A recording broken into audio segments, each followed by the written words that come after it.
tuko JKCI kwa mkuu wetu wa taasisi ya moyo na daktari bingwa wa magonjwa ya moyo. Jamani, Mungu atupe nini? Kwa nchi za Afrika, Tanzania na kwa duniani ziko nchi 3, maana yake Marekani, India pamoja na sisi wa Tanzania, wenye shuka linaloweza kupima mwenendo wa mapigo ya moyo, mzunguko wa oksijeni ndani ya mwili wako.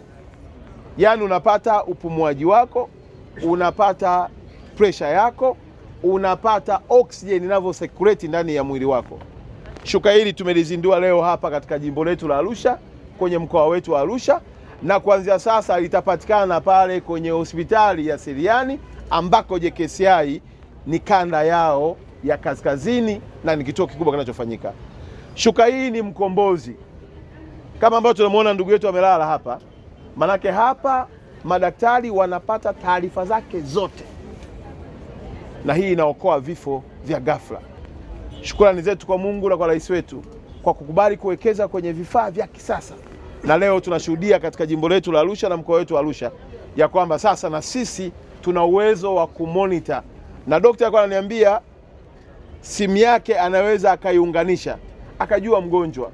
Yaani kwa mfano huko Murieti au huko Sokoniwani au huko Sekei au huko Muivalo kule, kifaa hiki kinapokuwapo ndani ya shuka lako lilolalia, mganga au daktari au nesi anafuatilia, anajua.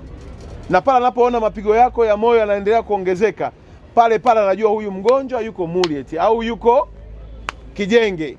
Gari ya ambulance inatumwa, unaenda kuchukuliwa, unapatiwa huduma na maisha yako yanaokolewa. Na tayari kifaa hiki kimeshafanya maajabu kwa kuokoa maisha ya watu. Kwa hiyo tunamshukuru pia rais wetu kwa uwekezaji mkubwa namna hiyo.